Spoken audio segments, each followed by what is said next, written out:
പ്രായം അറിയാണ്ട് കണ്ണ് തുള്ളല്ലേ എന്താ കാര്യം പറയാൻ? നിങ്ങൾക്ക് നമ്മളോട് പെരുത്ത സ്നേഹം ഉണ്ടായിട്ടല്ലേ നിങ്ങൾ നമ്മുടെ ഫോട്ടോ പേഴ്സണാത്ത് വെച്ചോണ്ട് നടക്കണേ? എടി എന്തെങ്കിലും എടുങ്ങേറായിട്ടുള്ള പ്രശ്നങ്ങളിൽ പെട്ട് ആകെ ചുറ്റിത്തിരിഞ്ഞ് നട്ടം കറങ്ങി അലാക്കിന്റെ അവലിങ്കഞ്ഞി പരുവത്തിൽ ഇരിക്കുന്ന സമയത്ത് നിന്റെ ഈ ഫോട്ടോ എടുത്ത് വെച്ച് നോക്കുമ്പോ നമുക്ക് ഒരാശ്വാസം കിട്ടും. അതല്ലെങ്കിലും അങ്ങനെ എന്തെങ്കിലും പ്രശ്നങ്ങളിൽ പെടുമ്പോ ആണുങ്ങൾക്ക് ഭാര്യമാരുടെ ഫോട്ടോ നോക്കിയാ ഒരു ആശ്വാസം തന്നെയാ. അങ്ങനത്തെ ആശ്വാസം അല്ല മോളെ ഇത്. ഇതിലും വലിയ പ്രശ്നമല്ലല്ലോ അത് എന്നോർക്കുമ്പോഴുണ്ടാവുന്ന ഒരാശ്വാസം. അതുകൊണ്ടല്ലേ പുള്ളേ എല്ലാ ഭർത്താക്കന്മാരും ഭാര്യമാരുടെ ഫോട്ടം പേശിക്കൊണ്ട് നടക്കണത്. മനുഷ്യ നിങ്ങൾ നമ്മളെ ഇടങ്ങേറക്കാൻ പറയണല്ലേ? ഇല്ല, നിങ്ങൾക്ക് നമ്മളോട് സ്നേഹമുണ്ട്. നിങ്ങൾ ഓർക്കണ എന്നെ പെണ്ണ് കാണാൻ വന്നപ്പോ ഞാൻ കൊടുത്തിരുന്ന സാരി നിങ്ങൾ ഓർക്കണ? പിന്നെ തീവണ്ടിക്ക് തലവെക്കാൻ പോകുമ്പോ വന്നത് KK എക്സ്പ്രസ് ആണോ മദ്രാസ് മെയിൽ ആണോ ജയന്തി ജനതയാണോ എന്നൊക്കെ ആരെങ്കിലും നോക്കുവാടി? നിങ്ങൾ വലിയ വർത്താനൊന്നും പറയണ്ട. കല്യാണം കഴിഞ്ഞിട്ട് ഇത്രയും നാളായിട്ട് നിങ്ങൾ നമ്മളെ എവിടെയെങ്കിലും ഒരു ടൂറിന് കൊണ്ടുപോയിട്ടുണ്ടോ? ഓ നിനക്കിപ്പോ ടൂറിന് പോകാഞ്ഞിട്ട് അല്ലെങ്കിൽ തന്നെ നിന്റെ ബന്ധുക്കാർ ഓരോരുത്തർ വിരുന്നുകാരാന്നും പറഞ്ഞ് വന്നിരുന്ന് കുത്തിയിരുന്ന് നമ്മളെ മുടിപ്പിച്ചിട്ട് പോണല്ലേടി? എന്റെ ആങ്ങളുടെ മോൻ വരുമെന്ന് കമ്പി അടിച്ചായിരുന്നു. അവൻ ഈ പടി ചവിട്ടിട്ടുണ്ടെങ്കിൽ ആ കമ്പി എടുത്ത് അവന്റെ തലക്കിട്ട് ഞാൻ അടിക്കും.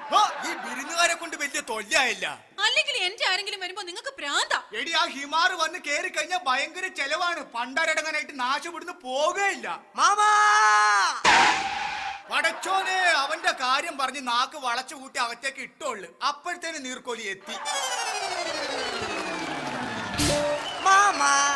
ഞാനെത്തി. അളിയന്റെ മോനെ മൂശട്ട ചെക്ക പാപ്പാറെ തല്ലിട്ട് ജയിലിൽ പോയോനെ മേലാലി കുടുംബത്ത് കേറിയാൽ നിന്നെ കൊല്ലും ഞാൻ. കല്ലല്ലേ മാമ കൊല്ലല്ലേ മാമ പറയണ കേട്ട് ഞാൻ നിന്നോളാം മാമ. പണ്ടത്തെ പോലെ ഞാൻ കാശും കൊണ്ടിവിടുന്ന് മുങ്ങൂല. വേണേ കുറച്ചു നേരം നിന്നിട്ട് പൊക്കോട കുരുത്തം കെട്ടോന്നെ. അല്ല വിരുന്നു പാർക്കുവാൻ പരുങ്ങി നിൽക്കാതെ തിരിച്ചു പൊക്കോണം. ഓഹോ പോബഹയാ പോബഹയാ പോബഹയാ ഒന്ന് പോബഹയാ. പാത്തുമ്മ നീ പെട്ടെന്ന് ഒരു ഗ്ലാസ് വെള്ളം കൊടുക്കുക. അവന് പോയിട്ട് വേറെ കാര്യമുള്ളതാണ്. ഞാൻ പോകുന്നില്ല, എനിക്ക് ചായ കുടിക്കാതെ പോകാൻ പറ്റത്തില്ലല്ലോ. അത് ശരി. എന്നാ പാത്തുമ്മ പെട്ടെന്ന് ചായ എടുത്തു. അവന് പെട്ടെന്ന് പോകാനുള്ളതാണെന്ന്. അങ്ങനെ പറയല്ലേ. പിന്നെ ഉച്ചക്ക് വെക്കുന്ന ചോറ് കൂടി തിന്നിട്ട് ഞാൻ ഇവിടുന്ന് പോകുന്നു. ഇടങ്ങേറായില്ലേ പഠിച്ചോനെ. എന്നാ പാത്തുമ്മ പെട്ടെന്ന് ചോറുണ്ടാക്ക. അവന് ചോറിണ്ടിട്ട് പോയിട്ട് വേറെ കാര്യമുണ്ടെന്ന്. എന്ന് പറഞ്ഞ വൈകുന്നേരം ഉണ്ടാക്കുന്ന ബിരിയാണി പിന്നെ ആര് തിന്നു? അലാക്കായില്ല. എന്നാ പെട്ടെന്ന് പോയിനെ വെട്ടിട്ട് ബിരിയാണി ഉണ്ടായി കൊടുക്ക് പാത്തുമ്മ. അവന് പോണോന്ന്. അല്ല എനിക്കറിയാൻ മേലട്ട് ചോദിക്കാൻ. എന്നെ പറഞ്ഞു വിടാൻ മാമക്കന്നെ ഇത്ര ധൃതി. എടാ നിന്നെ കുടുംബത്ത് കയറ്റാൻ കൊള്ളൂല. അത് തന്നെ. ഇവനിപ്പൊ എന്ത് ചെയ്തെന്ന് എങ്കിലീ പറയണേ? നിനക്ക് അറിയാൻ പാടില്ലായിട്ടാണ്. എടാ നീ അപ്പുറത്തെ വീട്ടിലെ റസിയനോട് എന്തോ വേണ്ടാതിനം പറഞ്ഞിട്ട് നീ അവിടെ മാപ്പ് പറയാൻ ചെന്നായിരുന്നു. എടാ മാപ്പ് പറയാൻ ചെന്ന ഒരാളെ എന്തിനാടാ പിന്നെ അവരെ കൂടിയിട്ട് തല്ലിയത്?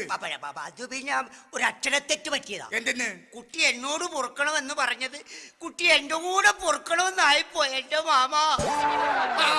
ഇതാണ് ഞാൻ പറഞ്ഞത് ഇവനെ കുടുംബത്തിൽ കയറ്റാൻ കൊള്ളൂലെന്ന്. നീ കിട്ടണ വണ്ടിക്ക് വിട്ടോ. നീയും കയറിപ്പോടിയകത്ത്. അയ്യടാ മാമ എനിക്ക് വാങ്ങിത്തരാന്ന് പറഞ്ഞ കവാസാക്കി ബൈക്ക് ഇട്ടാണ്ട് ഞാൻ ഇവിടുന്ന് പോവൂല എന്റെ മാമ. പടച്ചോനെ ദേവൻ അടുത്ത ചെലവ്. നിനക്ക് എന്തിനാടാ ഇപ്പൊ കവാസാക്കി ബൈക്ക്? എടാ നിനക്ക് പടച്ചോൻ എന്തിനാടാ രണ്ട് കാല് വന്നേക്കണത്? ഒരു കാല് ബ്രേക്ക് ചവിട്ടാനും ഒരു കാല് ഗിയർ മാറാൻ. നീ ഇനി ബൈക്കിന്റെ കാര്യം ഇവിടെ മുണ്ടിപ്പോകരുത്. എടാ റസാക്ക് ഒരു കവാസാക്കി എടുത്തിട്ടുണ്ടായ പുകിൽ എന്തൊക്കെയാണെന്ന് എനക്ക് അറിയാമോടാ?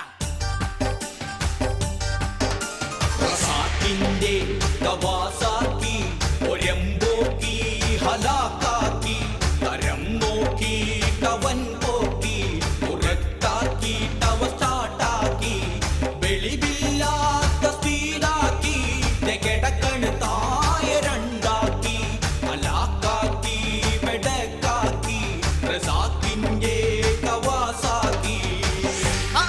അതൊക്കെ പോട്ടെ. നമ്മള് വന്നപ്പോ ചോദിക്കണോന്ന് വിചാരിച്ചാണ്. എന്താടാ എന്റെ കരണത്തൊരു നീര്? അതൊരു ഉമ്മ തന്നതാ. ഒരു ഉമ്മ തന്ന അങ്ങനെ നീര് വരുവോടാ? ആ ഉമ്മ അല്ല, പിന്നെ അപ്പുറത്തെ ഐഷയുടെ ഉമ്മ എന്റെ കർണത്തൊട്ടൊന്ന് തന്നതാ. ഇതാണ് ഞാൻ പറഞ്ഞത്. എന്നെ കുടുംബത്തിൽ കയറ്റാൻ കൊള്ളൂല. നീ എത്രയും പെട്ടെന്ന് നീ ഇവിടുന്ന് പോയിക്കൊള്ളണം.